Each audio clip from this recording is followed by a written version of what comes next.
Hi, I'm Davey, and this is my fourth video on the etymologies, that is, the origins, the histories of the most common words in the English language. We've covered the and also that, which has the same origin, the various forms of the verb to be, to and to, that is to and too, which have the same origin. And then this time I will be covering of and also off. Though I believe of is the only one that's in the top 10. So, of is a preposition with obviously many different meanings in many different contexts, many set phrases and idioms, and also just use it as a preposition, meaning various things, in various contexts, of course.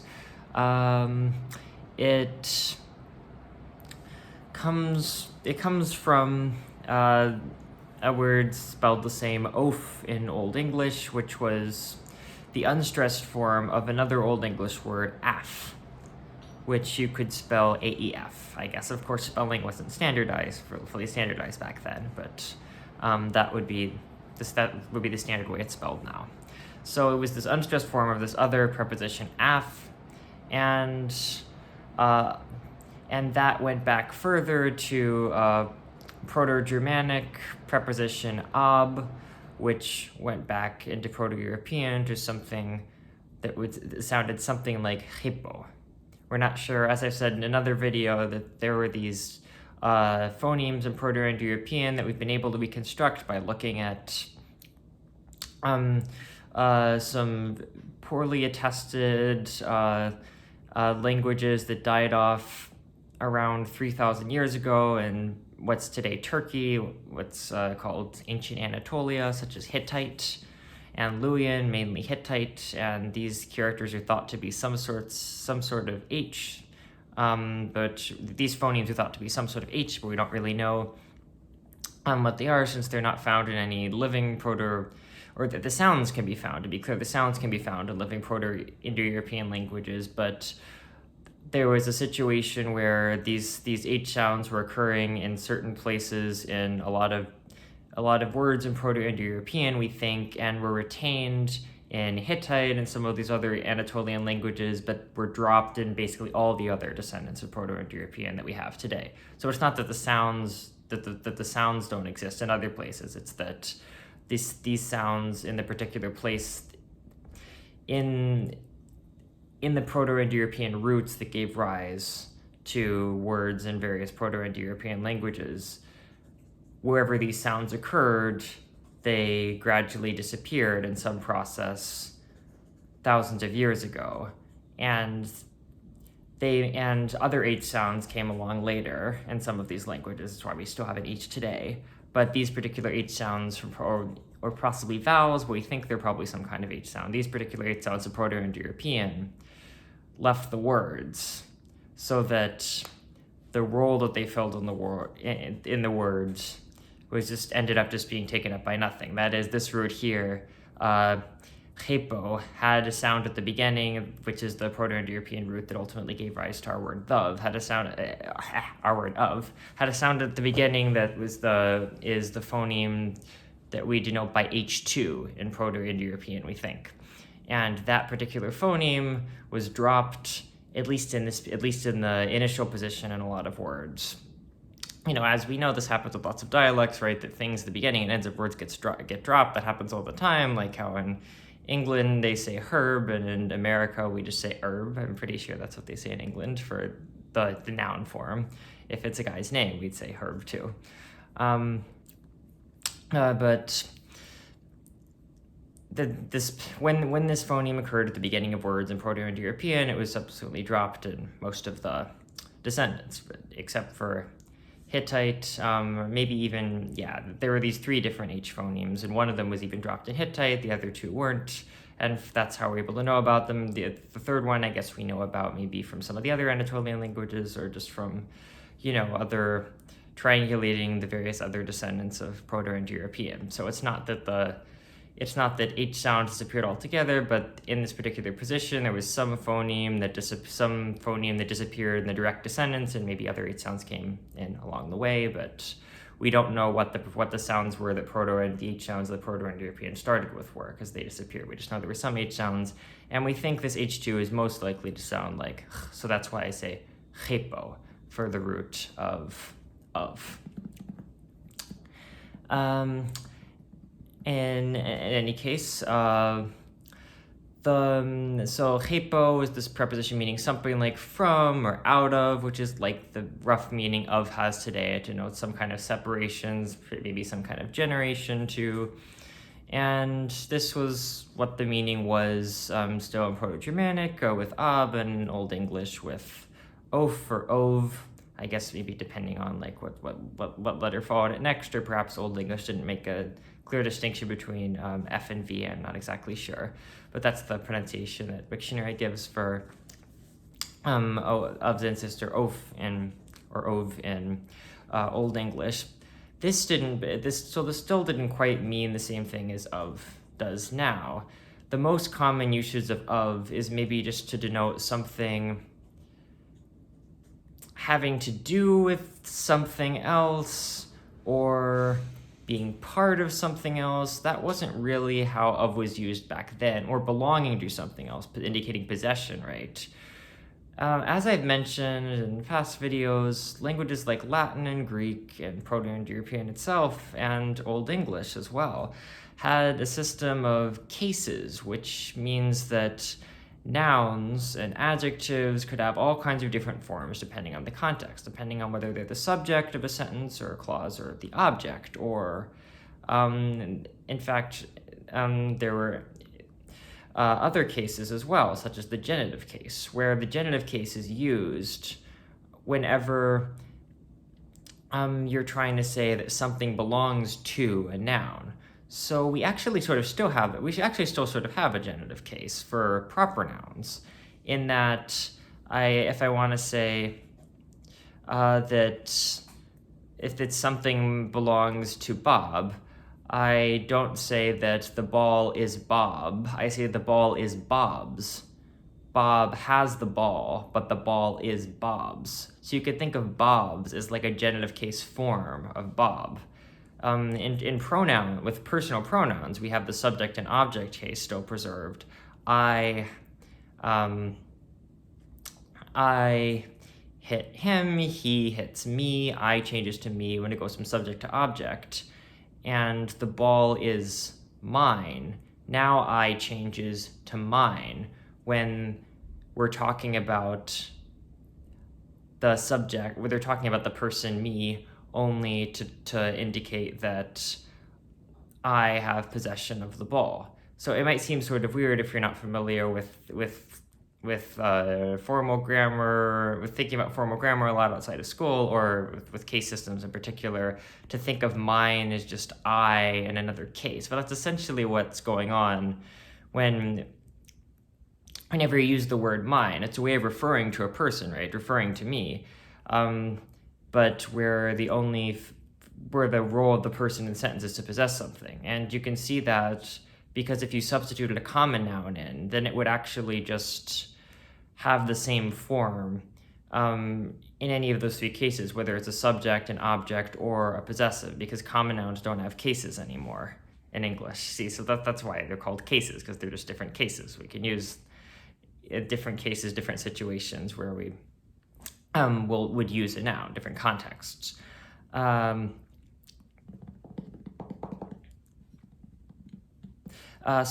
for instance, what's a common noun? Let's take the robot, right? Like I said, another video. The robot hits the other robot, right? They're both the subject and object are both robots. The robot is the other robots. Well, you could say that. You could put an apostrophe S after robot. Yeah, okay, no, of course you do this with common nouns. Yeah, that was solely what I was saying. Of course you can still add apostrophe S to common nouns, right? But you also with common nouns can use the word of instead. You can say the robot is of the other robot. Yeah, more often you're just going to add an apostrophe S, but of is also a construction that works, whereas with proper nouns, it sounds really weird to say like the robot is, you certainly wouldn't say the robot is of me, and you also wouldn't really say the robot is of Bob, you just say the robot is Bob's. But it doesn't sound that weird to say the robot is of the company. It sounds kind of weird, but not as weird as the other things. So, okay, whether it's a proper noun or a common noun, we actually do, I was wrong before, we actually do essentially still have a genitive case in that you can add apostrophe s, although it didn't come from the genitive case in Old English exactly, I don't think, or I'm not sure whether it did, but we can add apostrophe s to a common noun to change when we change it from the subject to a genitive, meaning when the role of the noun in the sentence changes from the subject to the sentence, the thing performing the action to something that's possessing something else in the sentence. So that's the construction we often use of in today, even though we wouldn't say it directly, right? So as I said, we really use apostrophe s to indicate a genitive usually. We don't typically say the yard is of the building, when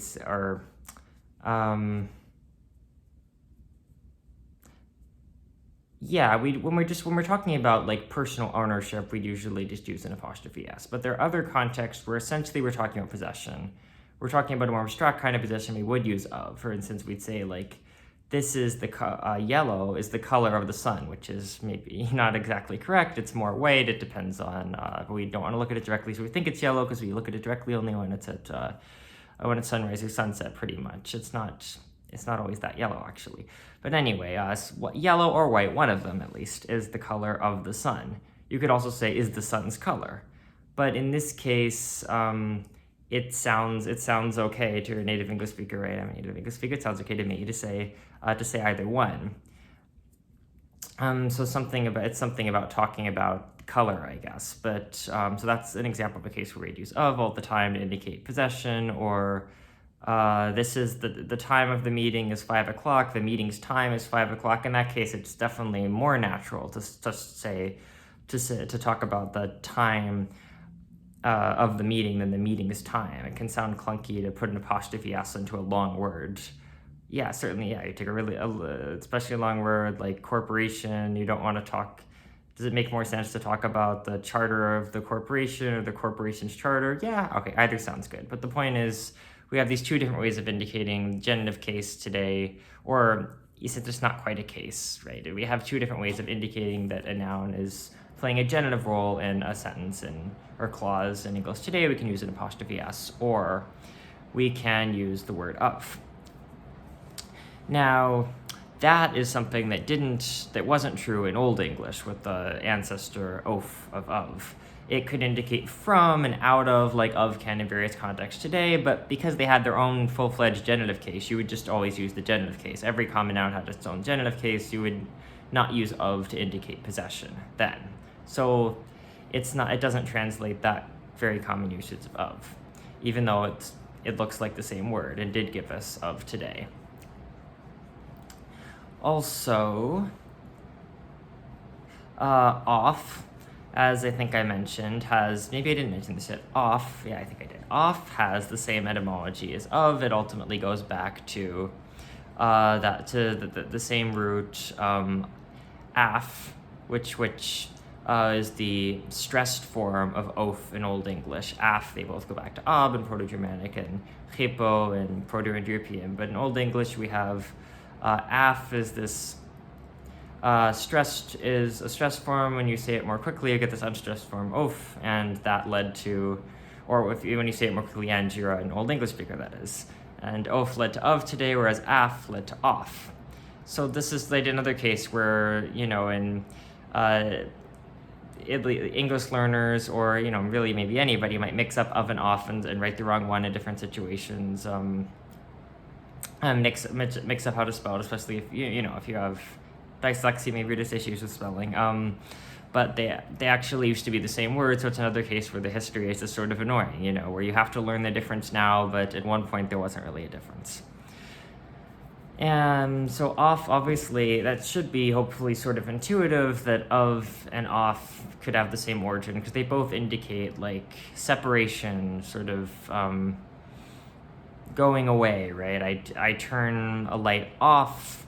It means it's going away from where it was before. It's they both have to do with something separating from something else. I set off. We're off now. We're separating, right? Where we've gone from or of where we were before to somewhere else, towards somewhere else. So yeah, so of, you see the relations between of and off, and they both have this common origin. Let's see, what else? Yes, there was something else I want to say. Let's just see.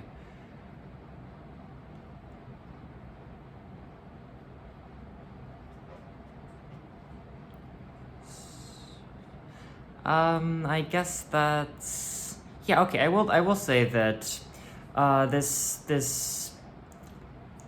this root, Proto-Indo-European root hipo, also gave us another root that you recognize in English, but one that came via Latin. And you might recall that Latin has so much influence on English because of the Norman conquest in the 11th century by William the Conqueror, where people speaking Norman and also French, where the Norman was a language that was basically a mix of French and some Norse, but mostly French.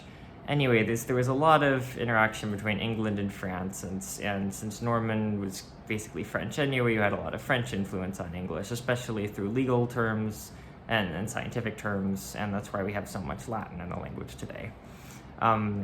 It all came via French. That's why many technical words have ultimately Latin roots, and some others have Greek roots because of the influence of, but that would be basically all because of the influence of Greek scholarship and culture on the Romans in antiquity, and then later the influence of Greek scholarship on science in the Renaissance and afterwards.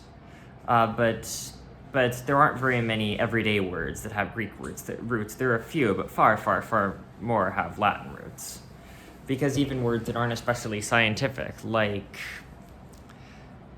especially, for example, like I just said, that's one that's going to go back to Latin. I can't tell you exactly how, but I know that, yeah, it has that form, and it's definitely going back to Latin. It's not Germanic.